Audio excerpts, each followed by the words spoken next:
করবে নাকি তানজিনের সাথে কথা শুরু করবো? জিজ্ঞাসা করো কি করার আছে। ব্যাগটা নিয়ে আসি এটা তুলে একটু সময় হবে একটু ফোনটা বার করি। এক মিনিট বাপেদেরকে ছেড়ে দিয়ে আপনার সাথে কথা বলবো, হ্যাঁ? ওখানে বসুন আছে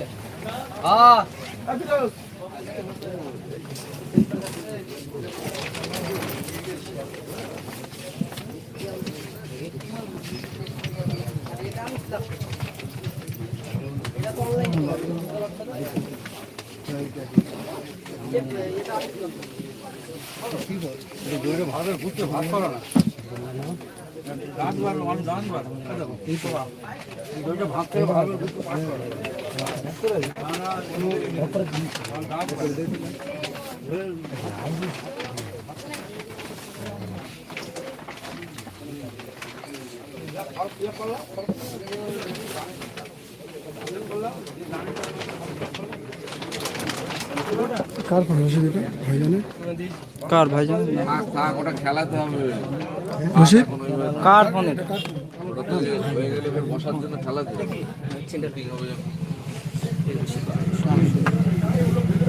না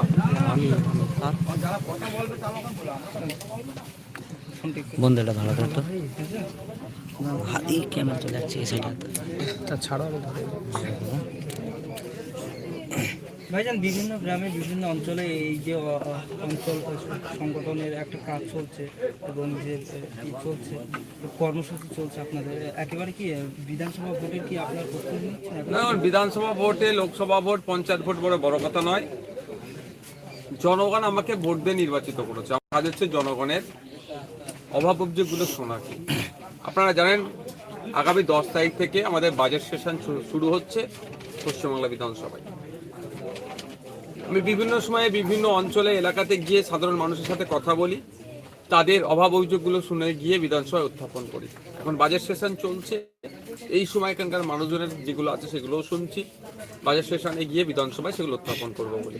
সবটাই রাজনীতি, সবটাই ক্ষমতায় টিকে থাকা এই ধরনের নয়। আমাকে যে দায়িত্ব দিয়েছে সেই দায়িত্বটা পালন করতে হবে। হ্যাঁ, আমি আমার এবার পশ্চিমবাংলায় সংযুক্ত মোর্চা তথা আইএসএফের একজনই বিধায়ক। সমস্যাটা এখানে, সেই জন্য আমাকে সারা রাজ্যের বিভিন্ন জায়গায় ছুটে যেতে হয়।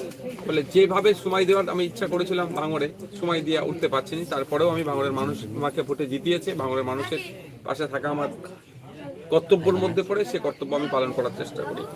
এই অনেক মানুষের যে অভাব অভিযোগগুলো থাকে সেগুলো শুনি, যেগুলো তৎক্ষণিক সমাধান করা যায় সেগুলো সমাধান করি, যেগুলো কোনভাবে গেলে সমাধান হবে সেইগুলো বলি, এবং যেগুলো আইনসভার মধ্যে তুলে সমাধান করা দরকার সেগুলো বলি। আপনারা জানবেন চণ্ডীপুরের ওখানে একটা খালের ওপরে ব্রিজ, অনেক লাখ টাকা স্যাংশন হয়েছে, উদ্বোধনও করেছেন যে কেউ। অবশ্যই সরকার পক্ষ আছে, তার লোককে দিয়ে উদ্বোধন করাবে। কিন্তু এই যে চণ্ডীপুর সহ এই ভাঙড়ের যে সমস্ত ব্রিজেরগুলো সংস্কার হচ্ছে বা কাঠের পোলের পরিবর্তে কংক্রিটের ব্রিজ নির্মাণ হচ্ছে, তার জন্য তো আপনাদের মতামত নিয়ে তো আমি বিধানসভা উত্থাপন করেছিলাম।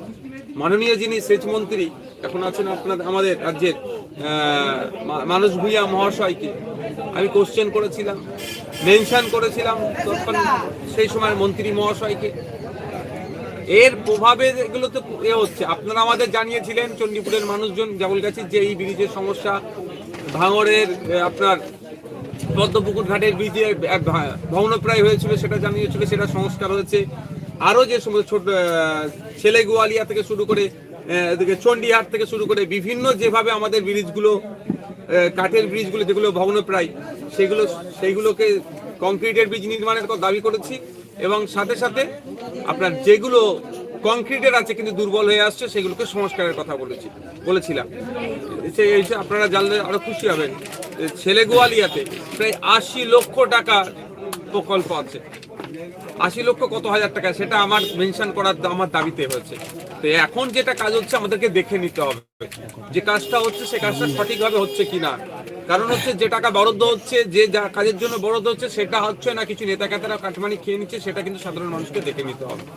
ভাইজান আপনারা মিটিং মিছিল করলেই সেই স্টেজ থেকে আপনারা বলেন যে আমরা লড়াই করব গণতন্ত্র প্রক্রিয়ায়, কিন্তু তৃণমূল কংগ্রেসটা সভা করছেন ভাঙড়ের মাটিতে এবং আরেকটা নেতাও তিনি বলেছেন যে আমাদের কাছ থেকে টাকা নিতে গেলে তৃণমূল কংগ্রেস দল করতে হবে এবং তারা খেতেও ফলাবে খামারেও ফলাবে, গণতন্ত্রের কথা বলছে না, তাহলে প্রশাসন এদেরকে ছেড়ে রেখেছে এখন? দেখুন, ব্যাপারটা হচ্ছে আপনাদের বলি, প্রশাসনের উপরেই তো আমাদের সত্যি লজ্জা লাগছে, আমাদের দুর্ভাগ্য আমাদের রাজ্যের প্রশাসনের উপরে, যে যারা দিন দুপুরে এই ধরনের কথাবার্তা বলে সংবিধান বহির্ভূত কথা বলছে, গণতন্ত্রকে বিপন্ন হবে যাদের কথাতে, তারাদেরকে প্রশ্রয় দিচ্ছে। আর যারা গণতন্ত্রকে রক্ষার জন্য, গণতন্ত্রকে ফিরিয়ে আনার জন্য লড়াই করছে গণতান্ত্রিক প্রক্রিয়াতে, তাদের বিরুদ্ধে ব্যবস্থা গ্রহণ করার চেষ্টা করছে, মিথ্যা মামলা দিচ্ছে। তবে একটা কথা বলবো, এই প্রশাসনও জানে 1977 সালের ইতিহাস, তার আগের ইতিহাস কি পরিস্থিতি ছিল, ইমার্জেন্সি হয়েছিল দেশে, তারপরও মানুষ কিন্তু ঘুরে দাঁড়িয়েছে, মানুষই ঘুরে দাঁড়িয়েছে। 1977 সালের আগে যে কি অবস্থাতে বিরোধীরা রাজনীতি করতো, তাদেরকে কিভাবে দমন পীড়ন করা হয়েছে, কিন্তু 1977-এ সব আবার বদলে দিয়েছিল, আবার মানুষই সরকার তৈরি করেছিল। তো যারা এখন এই ধরনের পথে বেড়াচ্ছে, খেতে ফলাবে খামারে ফলাবে, তাদের উদ্দেশ্যে আমার বার্তা, গণতন্ত্রের কিন্তু শেষ হাসি হাসবে গণতন্ত্রই। আপনারা যতই অগণতান্ত্রিক কথা বলেন না কেন, আমরা গণতন্ত্র দিয়ে আপনাদের এই কথার উত্তর দেবো। আর যিনি বলেছেন আমাদের দল না করলে টাকা পয়সা পাওয়া যাবে না, অর্থাৎ প্রকল্প পাওয়া যাবে না, সম্পূর্ণ সংবিধান বহির্ভূত অগণতান্ত্রিক অনৈতিক কথা বলেছেন। আমি তার বক্তব্যকে ধিক্কার নিন্দা জানাচ্ছি, কারণ এই টাকাটা মমতা ব্যানার্জিও দিচ্ছে না, অভিষেক ব্যানার্জিও দিচ্ছে না, তৃণমূল কংগ্রেস দিচ্ছে না।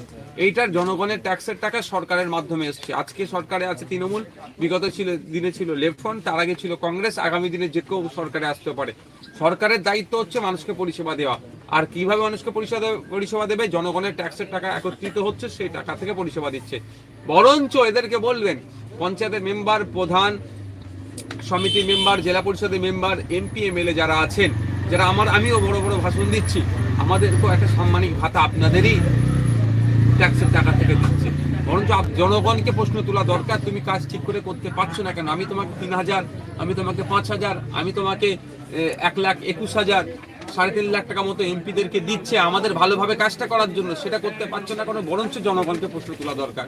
জনগণ প্রশ্ন তোলা ছেড়ে দিয়েছে বলেই আজকে কিছু নেতা তারা এই ধরনের কথা বলছে, আমাদের দলে না থাকলে পরিষেবা পাবে না। স্বাধীনতার ব্যক্তি স্বাধীনতা, জীবন ধারণার মানের নিরাপত্তা নেই, কি কথা আমরা বলবো? ভাইজান কয়েকদিন আগে ঠিক ভাঙড় বিধানসভার মাটিতে শওকত মোল্লা একটা সভা করেছিলেন এবং শওকত মোল্লা বলছেন যে আপনাদের দলের একমাত্র জেলা পরিষদ প্রার্থী রানীবাগ, তিনি নাকি শওকত মোল্লার বাড়িতে যাওয়া আসা করেছেন, তিনি নাকি তৃণমূল কংগ্রেসে যোগ দেওয়ার জন্য। এটা কি সত্য নাকি এটা মানুষের মনোভাব ভাঙার জন্য? আমি একটা কথা বলবো, আমাদের দলের হয়তো আইএসএফ এর সমর্থক ছিল, মিটিং মিছিলে হেঁটেছে, সেই রকম লোককে ধরে ভয় দেখিয়ে স্টেজে তুলে বলছে তারপর আইএসএফ ছেড়ে তৃণমূলে যাচ্ছে বলে দেখাচ্ছে। তাহলে আমাদের একমাত্র জেলা পরিষদ, আমাদের রাইনুর যদি ওই ধরনের কাজ করতো, তাহলে ওকে ছেড়ে দিত? তাহলে ওকে তো আগে স্টেজে তুলে বলে আই বেটা আই বলতো না? যে আমাদের সমর্থক হয়তো আমাদের মিটিং মিছিলে হেঁটেছে, তাকে ভয় দেখিয়ে স্টেজে তুলে বলছে দেখো তৃণমূলের নেতা। এমন আছে সত্যি আমাদের কাজ করতো, কিছুদিন বসে গিয়েছে, তাকে স্টেজে তুলে বলছে দেখো তৃণমূলের আইএসএফ এর নেতা তৃণমূলে গিয়েছে দেখাচ্ছে। তাহলে আমাদের রাইনুরকে তাহলে দেখাতো না? দেখো, এই ধরনের মিথ্যা অপপ্রচার করে আইএসএফ কে আটকে রাখতে পারবে কি? আইএসএফ কে আটকে রাখতে পারবে না। বিভিন্ন ভাবে কলে কৌশলে আইএসএফ কে আটকাতে পারছে না। এই ধরনের কালকে শুনবেন মমতা ব্যানার্জির কাছে নওশাদ দিকে গিয়েছে, উনি ভাবে বলতে পারে। কালকে শুনবেন ওনার সাথে নাকি আমি যোগাযোগ করছিলাম দল চেঞ্জ করবো বলে, এটা বলতে পারে আমাদের কর্মীদের মনোভাব ভাঙানোর জন্য। আমরা ইন্ডিয়ান সেকুলার ফ্রন্ট পার্টি করছি কোনো একজনকে দেখে, সেটা হচ্ছে আমাদের দলের প্রতিষ্ঠাতা প্রাণ পুরুষ আব্বাস সিদ্দিকী ভাইজানকে দেখে। কে কোন দিকে গেল, কোন দিকে আসলো, তাই আমরা কারো দেখা সেটাতে আমরা প্রশ্ন করি না। আমরা দেখি তাকে, তুই যে আব্বাস সিদ্দিকী ভাইজানকে। ভাইজান 26 বিধানসভার প্রস্তুতি কেমন নিচ্ছে? 26 বিধানসভা অনেক বাকি, যখন প্রস্তুতি শুরু হবে আপনাদেরকে অবশ্যই জানানো। 26 বিধানসভা ভোটের আগে শওকত মোল্লা মহাশয় তিনি একটা বলছেন যে ভাঙড় থেকে নওশাদ সিদ্দিকীকে হারিয়ে হুগলি জেলায় পাঠিয়ে দেবো, এই নিয়ে বিস্ফোরক মন্তব্য হচ্ছে। অনেক কিছু বললেন, অনেক কিছু বলেছিলেন, 6 মাস টাইম দিয়েছিলেন ভাঙড় 1 নম্বর ভাঙড় বিধানসভাতে চা খাওয়ার জন্য, কি চেয়ার ফেলার জায়গা পাবে না, তাদেরকে এখন রাজনীতির ময়দানে দেখতে পাচ্ছি না। অনেক কথা বলছে। কি বলবেন কাইজার আহমেদের টিএমসি নেতা কাইজার আহমেদের বাড়ির পাশের গ্রামে আপনি আজকে এসেছেন এবং সেই কাইজার আহমেদ বড় বড় লেকচার মেরেছিল শওকত মোল্লাকে পাশে বসিয়ে যে নওশাদ সিদ্দিকী বা আইএসএফ এর চেয়ার ফেলার মতন জায়গা থাকবে না, আর তার পাশের গ্রামে আসলেন, কি বলবেন, এটাই কি যোগ্য জবাব নাকি? না, তাকে আমি জবাব দেওয়ার জন্য পাশে গ্রামে আসিনি, এই জবাবের রাজনীতি আমি পছন্দ করি না। আজকে একটা অবাঞ্ছিত মন্তব্য করলো, অবাঞ্ছিত মন্তব্যের উত্তর দিতে হবে, তার ওই সমালোচনা করার রাজনীতি আমি পছন্দ করি না। তাকে তো বাক স্বাধীনতা আছে, প্রত্যেকটা সমালোচনাকে আমি স্বাগত জানাই।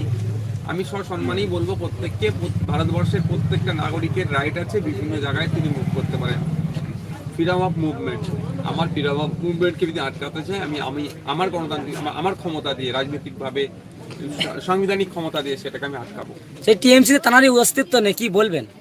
আগামী আপনি যে কথা বললেন, তাহলে এখন যারা ওই নেতার সাথে বসে বড় বড় ভাষণবাজি করছে, তারাও আগামী দিনে কি হবে তাদেরও শিক্ষা নিয়ে আসবে। শওকত মোল্লাকে ভাঙড়ে আনার দায়িত্ব নিয়েছিল প্রথম কাইজার আহমেদ, সেই কাইজারকে দলে পাওয়া যাচ্ছে না, বাকি তাকে দলে নেওয়া হচ্ছে না, কি বলবেন? এটাই কি শাসক দল এখনো ভুলভাল বুঝছে? দলে পাওয়া যাচ্ছে না কি নেওয়া হচ্ছে না এই বিষয়টা আমি জানি না, কারণ তৃণমূলের অভ্যন্তরীণ ব্যাপারটা আমি বলতে পারবো না। তবে একটা জিনিস বলতে পারবো, যে যত যে যত টাকা তুলে বড় নেতাদেরকে দিতে পারবে সে তত বড় নেতা। এখন যে টাকা তুলে দিচ্ছে সে হয়তো নেতা, এর থেকে বেশি কেউ টাকা তুলে দিলে হয়তো সে তার থেকে বড় নেতা হয়ে যাবে, সেই ব্যাপারই দলে।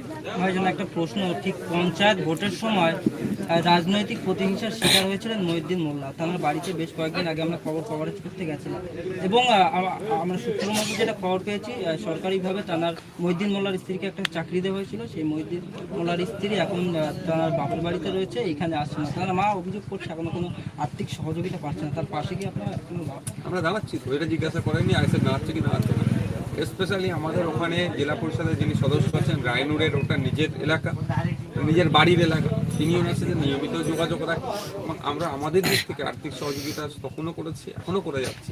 এবার যে চাকরির ক্ষেত্রে বলছেন, আমরা তো আর ধরে তাকে আর এনে ফিরিয়ে এরকম করতে পারি না, মানবিকতার দিক থাকে তিনি কি করবেন, আমি জোর করতে পারি না ওটা, ওক্ষেত্রে আমার সেই রাইটটা ওই ধরনের রাইট না। তাহলে এখানে একটা সমস্যা তৈরি হচ্ছে যে চাকরিটা যেটা পেয়েছিল, সেই চাকরিটার ক্ষেত্রে যে কোথায় আপনার হবে কি বলে থাকবে না থাকবে, সেটা তো আমরা জোর করতে পারি না, এটা তারই। তবে আমি অনুরোধ করব, আপনি যে প্রসঙ্গ করছেন, আমরা চেষ্টা করছি যাতে ওই ওই ফ্যামিলি